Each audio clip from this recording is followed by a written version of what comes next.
Welcome, everyone. My name's David Wolfin. I'm President and CEO of Avino Silver and Gold Mines Limited. Avino's been in business since 1968. My father founded the company. I worked in the mine as a teenager, grew up in the industry, learned the business from the ground up. And here you can see our tagline is a clear path to transformational growth. So why we say that is because we own the assets that are going to drive our growth. It's not through M&A. So we were going to go from one producing asset to three. So let's go through the deck. This is going to let you know that I'm going to make forward-looking statements. So Avino is a primary silver producer and explorer. The asset is in Durango, Mexico, in the heart of Mexico. It's on the Sierra Madre silver belt.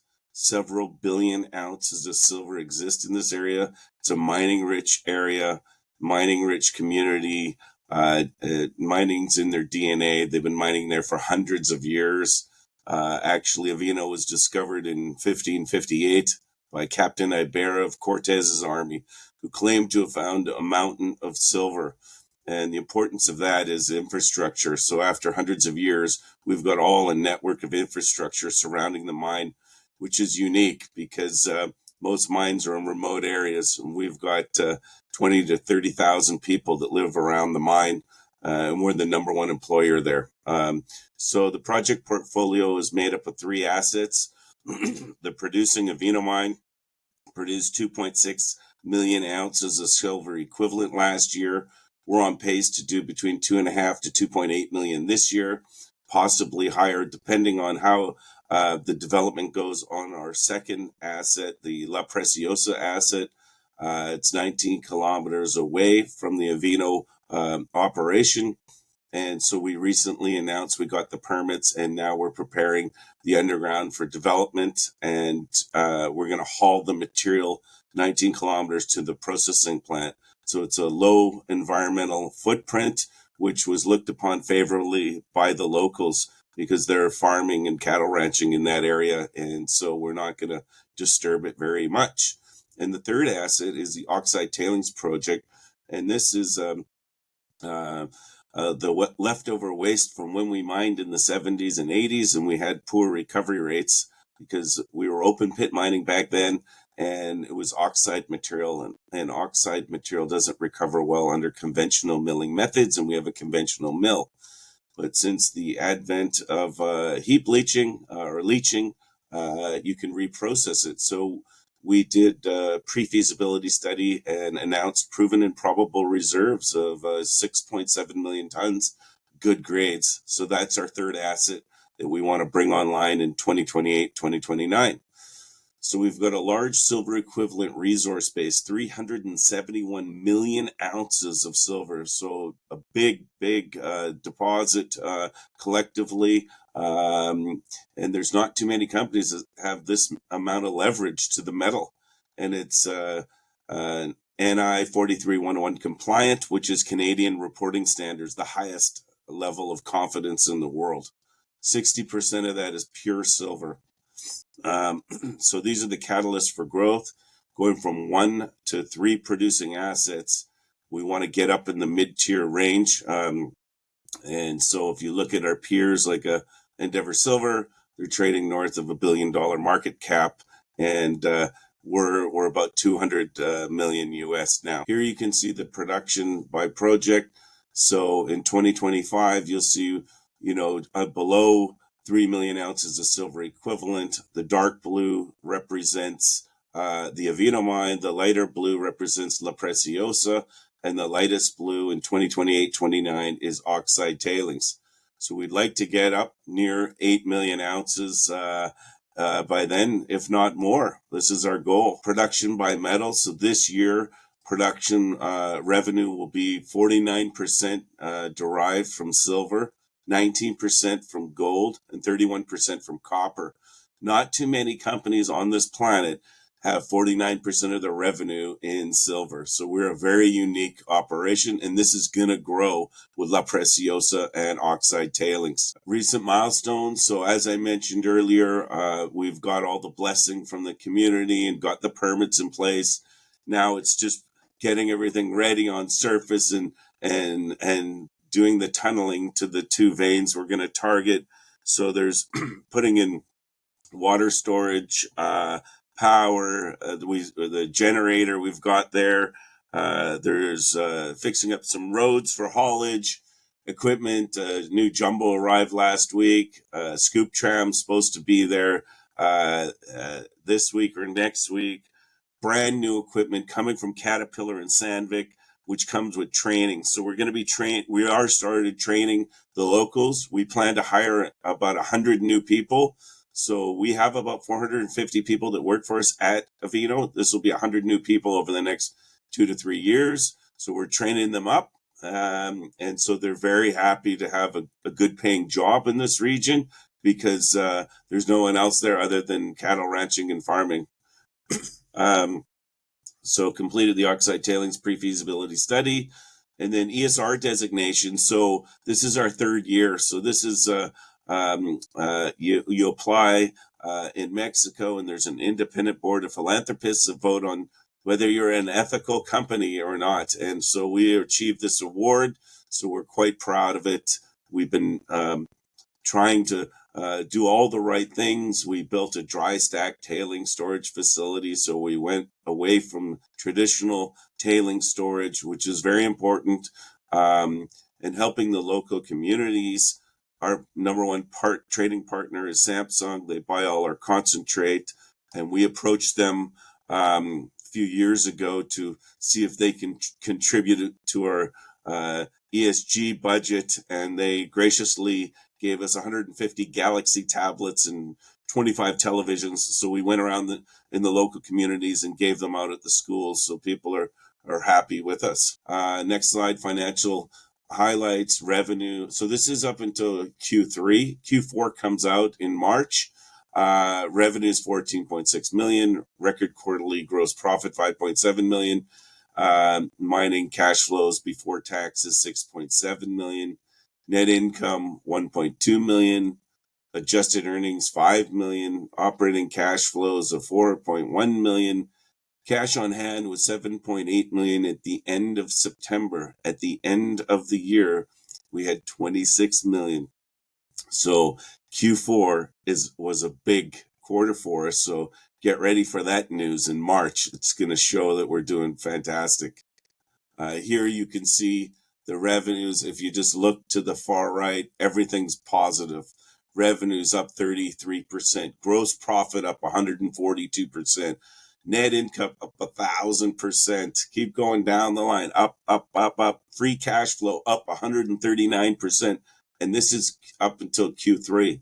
Q4 is going to look even better. Next slide. So here's our cost per ounce. So year to date, $15.35 cash cost, all in sustaining $21.61, trending lower in Q4. So, and this year we're excited because we're bringing on the Preciosa, which is triple the silver grade. So it's going to drive our costs down even further.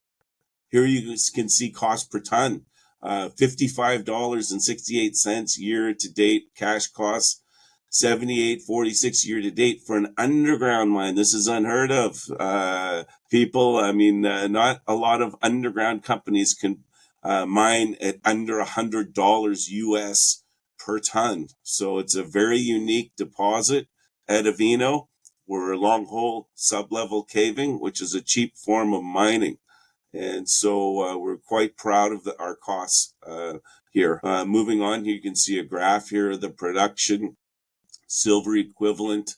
So this is including Q4, up 32% over the same quarter in 2023. It's up 10% from Q3 of last year. So it's rising, getting into good grades. You can see silver production up 26%. That's pure silver. And then pure gold up 76% in Q4. This is great news because we're into a high grade gold zone. You can see copper production up 35%.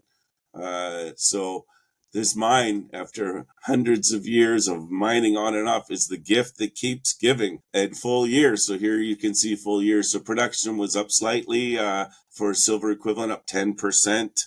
Silver production up 19%. Gold was up slightly on the year basis. And then copper was up 6.6 million pounds. So next slide. So this is what's coming online this year. La Preciosa, it's 19 kilometers away. You can see that it's in rolling farmland. It's in a safe jurisdiction. It's around in the high desert. So you're not in a remote wooded area where it could be dangerous. We don't have any problems here because it's a busy network of roads surrounding our mine. And so it's 19 kilometers away.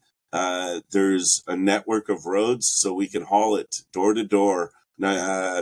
And so we have a 20-kilometer dedicated power line capable of 5 megawatts, and we're only utilizing 3. So we have excess capacity for when we want to bring on the Oxide Tailings project.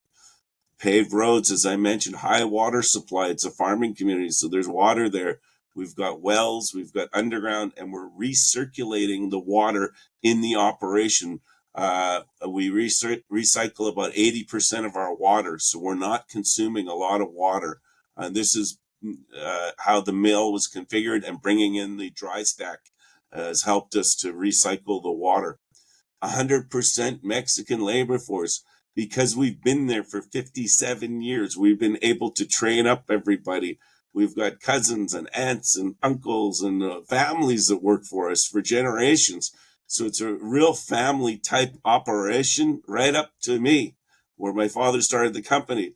So we've got a great dedicated workforce down there. Our chief operating officer worked for Hecla and large Mexican companies, and he worked for a company called Lewis Min back in the, I think it was the 80s, early 90s, and before they were broken up, they owned the San Dimas mine, and he was part of a team that made a big discovery there, and his reward was they sent him to Colorado School of Mines to get his degree. That's who's running our operation. First class individual.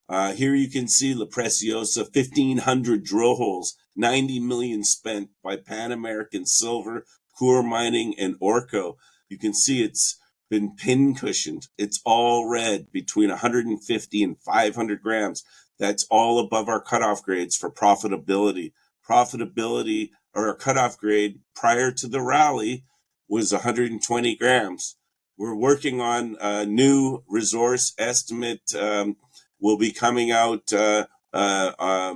later this year or early next year on our properties. And so the cutoff grade will probably go down, so our resources are going to grow. Here you can see hot zones that are above 500 grams. We know from looking at individual drill holes that there's kilogram hits in here. So we're very excited about bringing on La Preciosa. You can see down below here, total measured and indicated is 17.4 million metric tons of 113 million ounces of silver equivalent. And then there's inferred 4.4 million metric tons, or 24 million ounces of silver equivalent. So a lot of silver exists here, many, many years of mine life. How are we going to mine it? So we're going to put in a trackless decline ramp, 4 meters by 4 meters. It's going to be a spiral decline ramp, so rubber tire trucks can go in and pull material out. We're going to mine La Gloria and Abundancia first, and then tunnel over to Martha and pull material out. So it's all coming out of one portal. So it's a low environmental footprint. This plan was put together prior to last year's initiation of the rally. So we are considering ways of actually seeing if we can get more equipment in here and go faster, pull out more tonnage. Here you can see on the surface buildings there, necessary for mining. A new explosive building that was toured by the military. They gave us the green light. So that was the final thing we were waiting on to proceed. Oxide tailings. So it's been many years. So this is the third asset. In 2017, we did a preliminary economic assessment, and then Tetra Tech had recommended we grid drill the tailings to come up with a higher level of certainty. We couldn't because it was an active tailings dam. It would have been too dangerous to put a drill rig on a wet pile of tailings. So during COVID, we shut down the mine, let it dry out, and we grid drilled it. And the pre-feasibility study that we came out last year with is the result of that. And here's the results. So based at 2345 silver and 1840 gold, 61 million post-tax NPV with a 5% discount. But if you look to the far right at spot pricing, 32 silver and 29 gold, the NPV is much, much higher, more than double, 134 million. Post-tax IRR, 45%. So this is going to be a big driver of lowering our costs in 2028, 29. You can see down below the Capex is $49 million. It'll be a standalone operation of 2,250 tons per day. Cash cost $9.71, all in sustaining $10.23. So you can imagine how much profit this thing's going to throw off. We'll train and hire another 121 people. Local economy will benefit with 50 million. Well, the Mexican government will, and then the local economy 140 million. So this is going to be looked upon favorably in the community. Here's our consolidated mineral resources. So if you look at the totals, 53.1 million metric tons of measured and indicated, or 277 million ounces of silver equivalent. Next to that, you can see the breakdown. 171 million ounces of pure silver, 800,000 ounces of gold, and 300 million pounds of copper. Below that is 23.8 million metric tons of inferred, or 94 million ounces of silver equivalent. This is what makes up the 371 million ounces of resources and leverage to the metal price. CSR Initiatives, so we follow the ESG and United Nations Sustainable Development Goals that work together to address the most pressing challenges facing the world and specifically in our communities. So yeah, I mean, we've been helping them. We've won the award, the ESR award, and we've been helping them for a long time with the roads and certain infrastructure upgrades and stuff like that. Analyst coverage. So these analysts all have coverage on us. So if you're interested in getting these reports, you have to reach out either to them directly or reach out to us and we'll help you get it. Outlook for 2025. So our plant, we're going to process between 700 and 750,000 tons. So if you think about what I said on the previous two slides ago, the 53.8 million metric tons of M&I and 73 million tons of inferred, this represents 100 years of mine life collectively at this rate. So obviously we're going to be considering expansions in the future. And so balance sheet is strong, no net debt, 26 million in cash, a little bit of equipment debt because we've been getting new equipment, so they're leased at low interest rates.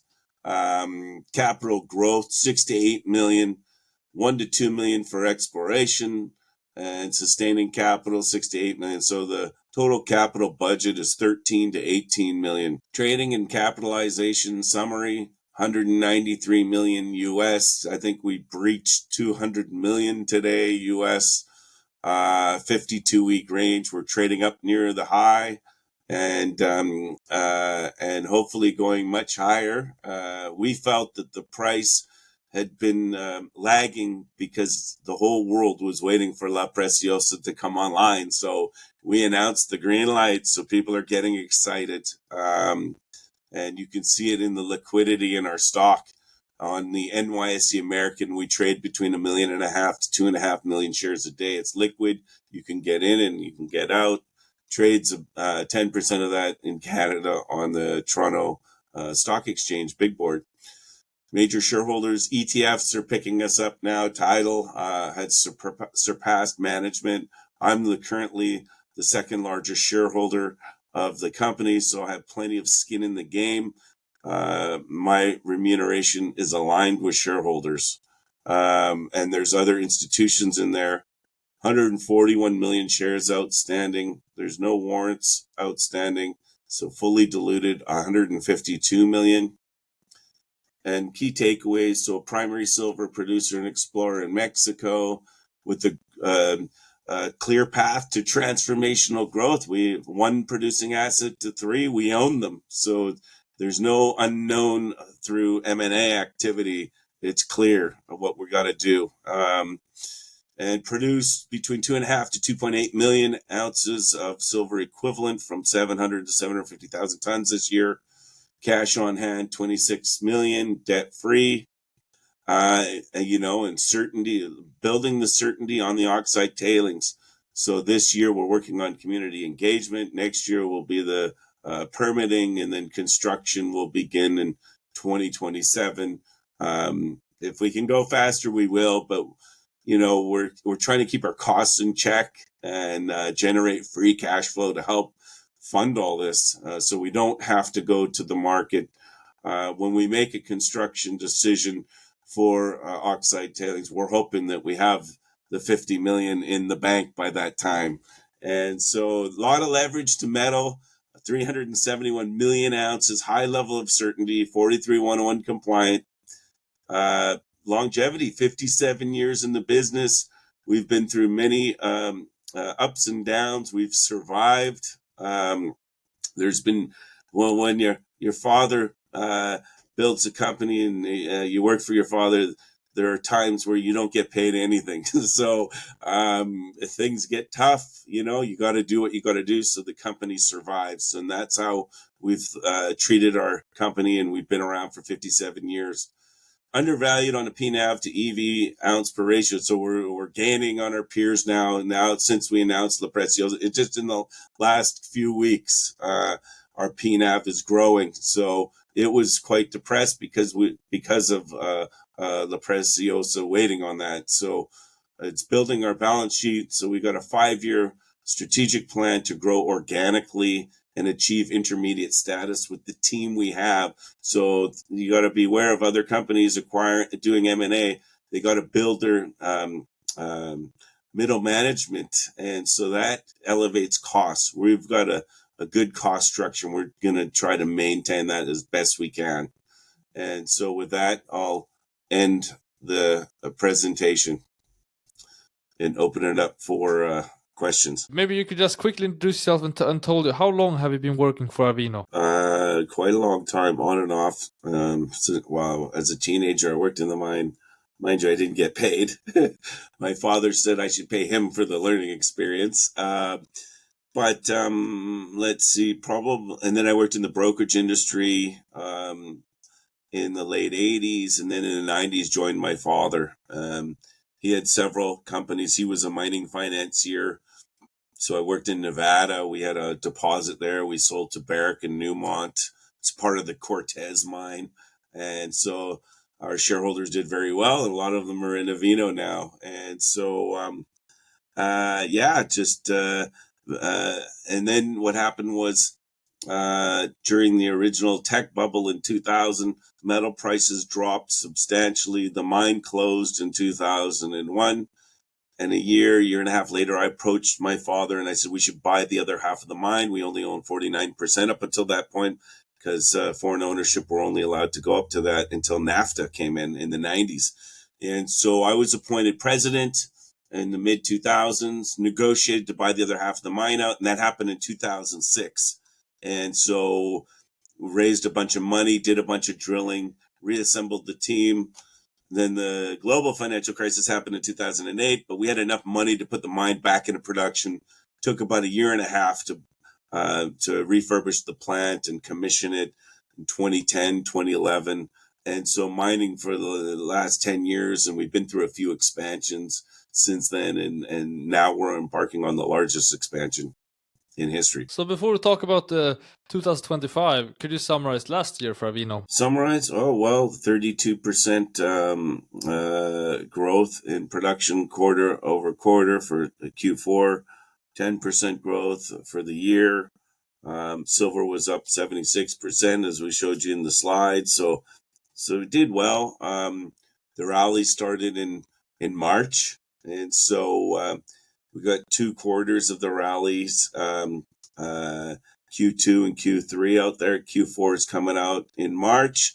So stay tuned for that, because you see our cash balance grew. So obviously we did well. Could you summarize the guidance for this year in terms of production and cost? 2.6 to 2.8 million ounces of silver equivalent. So similar to 2024, but it all depends on the Preciosa. It depends on how fast we can get ore hauled over to the mill. We're thinking by Q4 we'll see some growth, so we could exceed this guidance.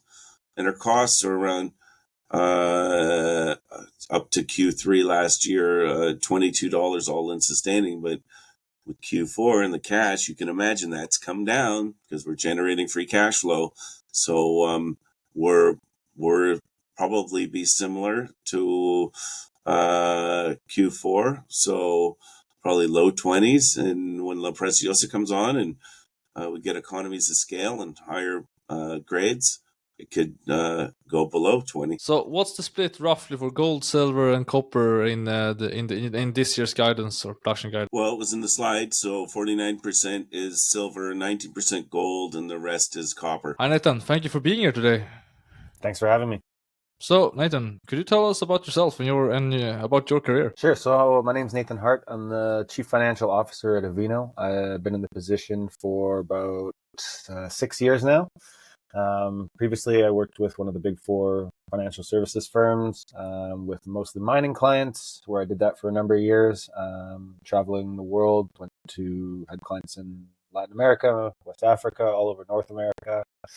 And so learned a bit of the mining trade there and how companies work, and then switched over to the good side just after that and joined the Avino team, and been working with David, our CEO, and the team here ever since. Fantastic. So could you give us an update of Avino's financial position? It's a very, very good question to be answering right now. So we announced that we got the permits from La Preciosa, but what we also put in that press release was that we had 26 million in cash in the bank at the end of the year.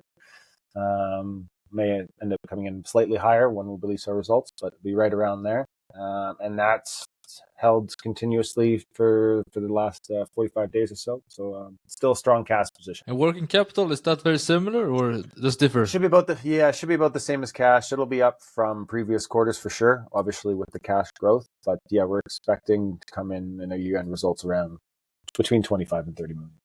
Perfect. And no debt? No debt. We just have some equipment leases for underground equipment, just a few million. So could you break down the Capex budget? You have it's between 13 to 18 million US. Could you break down in detail what are the moving pieces? For sure, yeah. So that's a bit increased from last year's budget, obviously with now having La Preciosa permitted and under development. So the big exciting part is we've allocated about 5 to 6 million for that project. So that's, call it 40% of our capital budget, and that's all for mine development and equipment. Another 5 or 6 million has been allocated for sustaining capital at Avino primarily.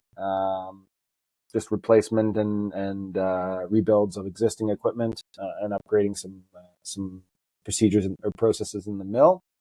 And then we've got about $2 million allocated for exploration. We're continuing. We took a pause on drilling in 2024, and then we've now decided to put that back in the budget for some deeper drilling at the current Avino mine underground workings, and then some potential targets on the Avino property. So what will decide if it ends up at 13 or 18 million US? We just put the range in. Obviously, we budget with certain foreign exchange expectations. Also, we've got a bit of a sliding scale on what we want to do for exploration, and just if we get everything done within the year. I think La Preciosa is the constant, and then any movements between the 13 and 18 will be expected to be at Avino or an exploration. The sustaining capital expand on the Avino, is that Yep. now with a better cash balance, are you spending a bit more, or is that Yep. in line with what we have seen in the previous years? It'll be slightly more. Just obviously, Avino, we've come through a tougher financial position. Just some headwinds that hit most of the Mexican mining companies in 23 and parts of 24 with the stronger peso. So coming out the side the other way, we want to just make sure that we are spending our capital obviously efficiently, but just taking care of our operating fleet and making sure that we're maintaining the maintenance schedules and the replacement schedules for underground and above and the mill and processing operations. How much of an impact does the peso fluctuations in the peso have to your capex and operating cost as well? Yeah, no, it's a fair question. I think we've seen how that's affected some Mexican, particularly the producers or developers, I guess, as well too, over the last couple of years. We've primarily 75% of our costs in Mexico are denominated in pesos. So obviously, all of our labor costs, a lot of our consumables, haulage is in pesos. A lot of the maintenance contracts are in pesos. So there's a fairly sizable impact. We've taken some additional measures following the U.S. election, just with some of the currency volatility that we did see, and have locked in some hedging contracts on the Mexican peso and U.S. dollar, just as a preservation for our balance sheet, and to ensure that we understand and can manage our operating and capital budgets for next year, or for this year, I guess now. So we think that was very prudent. I know we're not the only company that has taken this approach to, but we just want to make sure that we can preserve our cost structure as much as possible, while also taking advantage of a stronger U.S. dollar compared to peso. Tax rate. Do you Yes. pay tax in Mexico, right? Do you have any tax assets? Tax losses to use, I guess. Exactly. Yes. Tax losses. Yeah, I know where you were going. So at Avino, we flipped back into a profit position.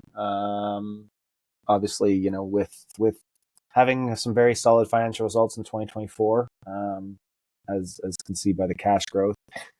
We did flip it back into a profit position, so we were paying full income taxes on our profits generated in Avino. However, at La Preciosa, when we acquired the property, part of what made it attractive is there was a decent amount of tax losses built up as well too. So any profits generated from La Preciosa over the next few years should be tax sheltered for the most part. And then obviously once we think we're getting it up and running to the state we think it should be in, after a while we will be paying income taxes on that too. But yes, that's at 35%. So it's 30% in Mexico, and then 30, and then there is a 7.5%. They call it a special mining tax, which is essentially on EBITDA. It's a complicated calculation. It just went up to 8.5%, unfortunately, but. There's that one, and then there's a 1% precious metals tax on sales, on any gold and silver sales in Mexico too. And are there any royalties on the Avino property, or La Preciosa for that matter? Yeah, we've had an existing 3.5% NSR on Avino, which is to a private family, which is actually who originally owned the mine way back when. So very friendly relationship. No issues there. And then La Preciosa, as part of the consideration to Coeur, we issued a 1.25% NSR on the two main veins that we're going after, Gloria and Abundancia, and then the larger Martha vein has a 2% royalty. Could you give us a rough estimate on the operating cash flow that you should generate this year? If say that you have $30 an ounce silver, $2,800 an ounce gold. Copper will also be a bit of a variable in that one too, I would think. Yeah, that's true. Avino still does produce a lot of copper, but as of right now, we're budgeting, well above our Capex range for sure. We're budgeting about in the range of 20 to 30. Again, depending on metal prices for sure. At current prices, actually, it potentially to be higher. Our budget prices were lower than spot, as is a bit prudent and conservative on our side.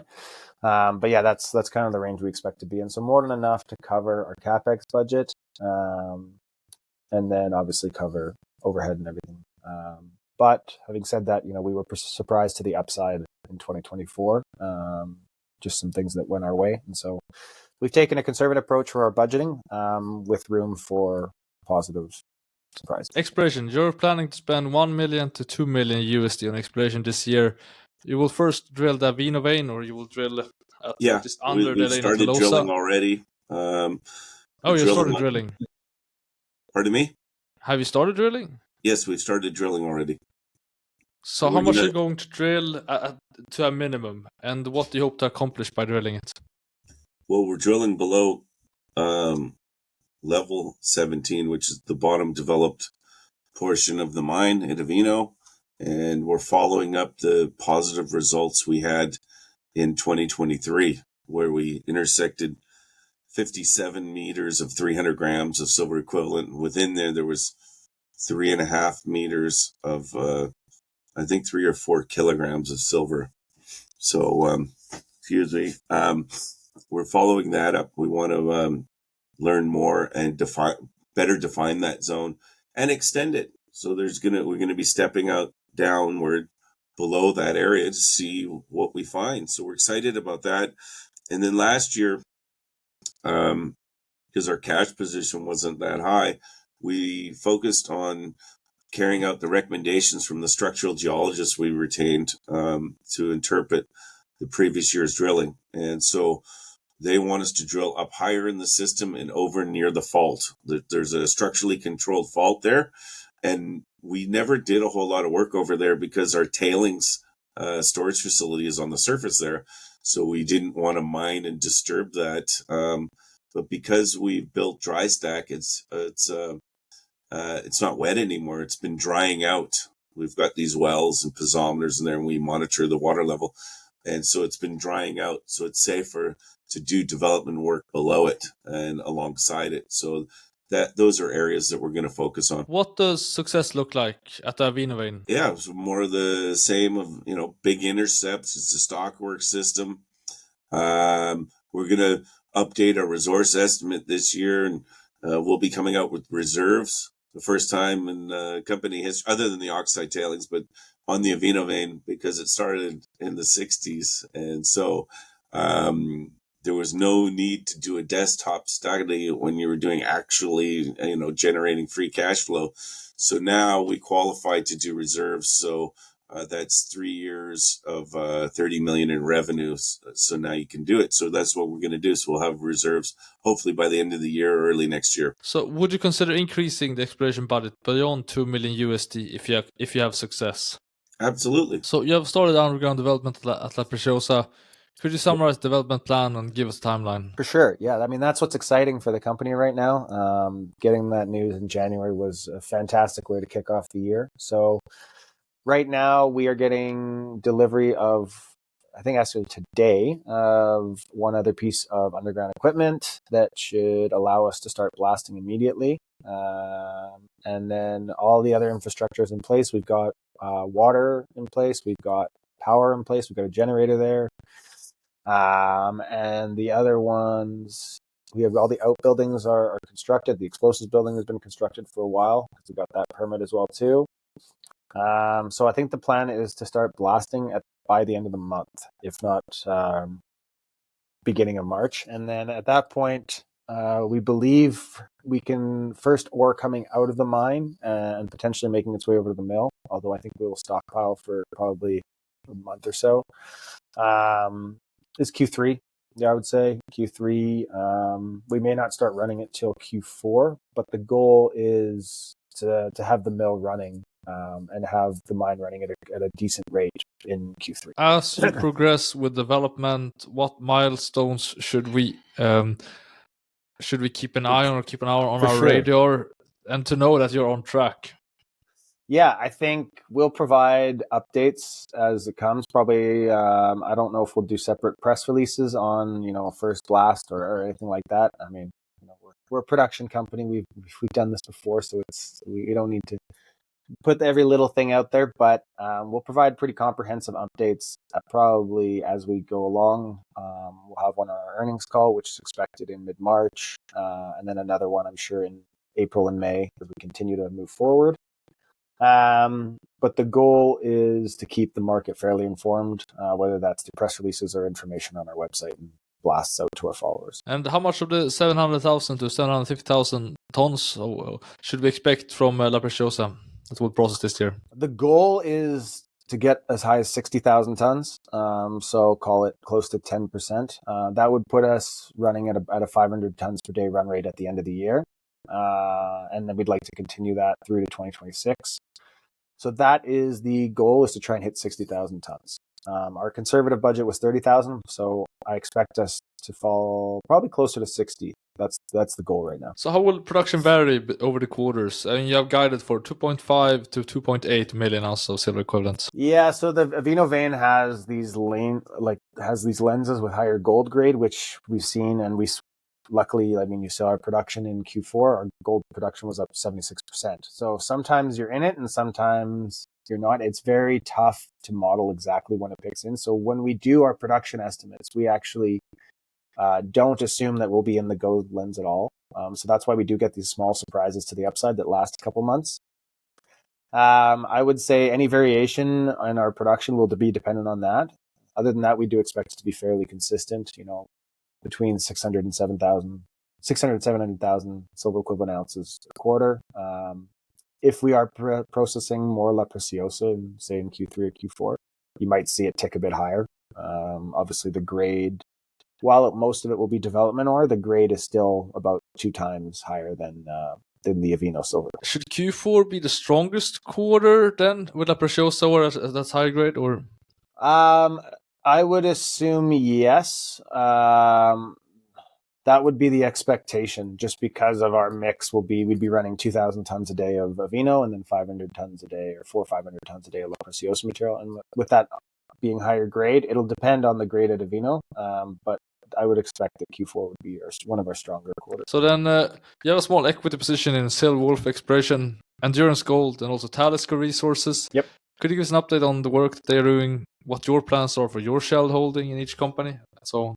Sure. I'll start with Silver Wolf. So, obviously Silver Wolf is closely related to our office too. We're pretty excited with the work they're doing there. They raised $1 million last year, and they're doing just completed a drill program. I think results are coming out shortly on that one. What prospects do they have? Where do they have them, or what's the main project? Yeah, so it's Mexico. It's all Mexico.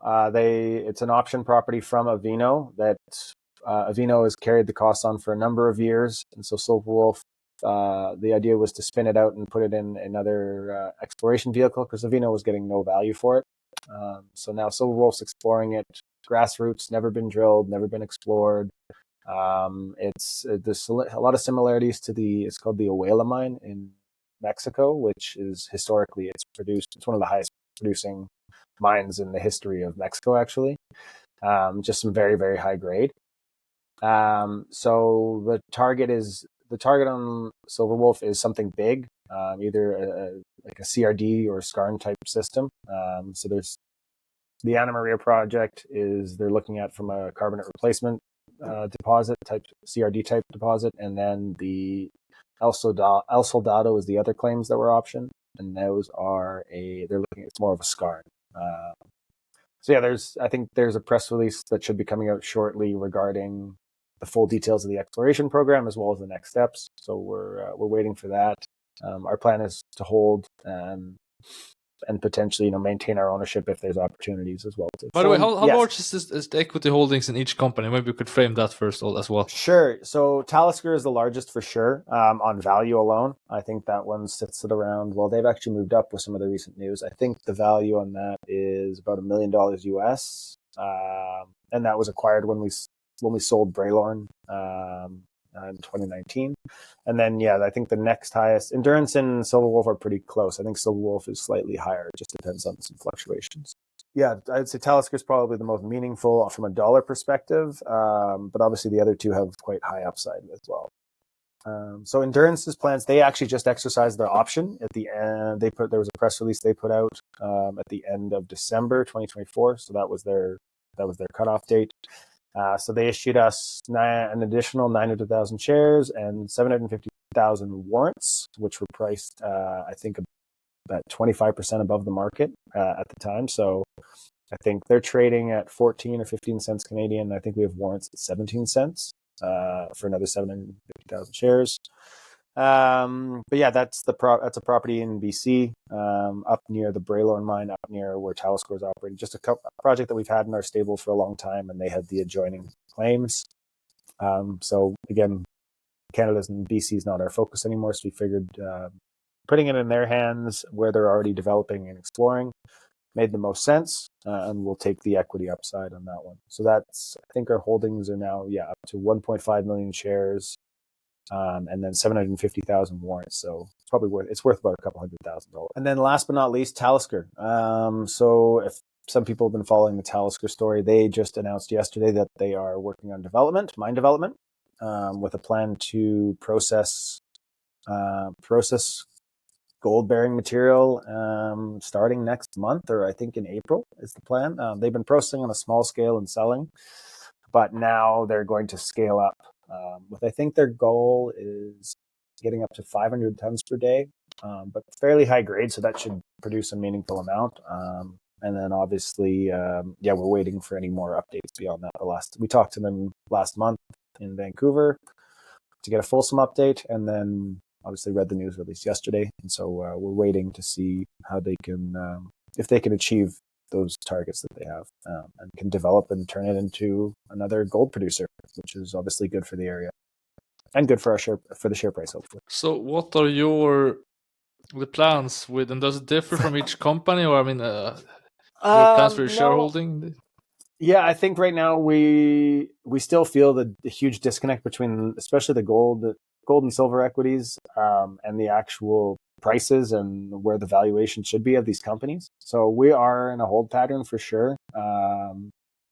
I would think, if any of them make a significant move, we would consider maybe moving on from some. But they were purchased as part of either option agreements or disposals of assets, all of them.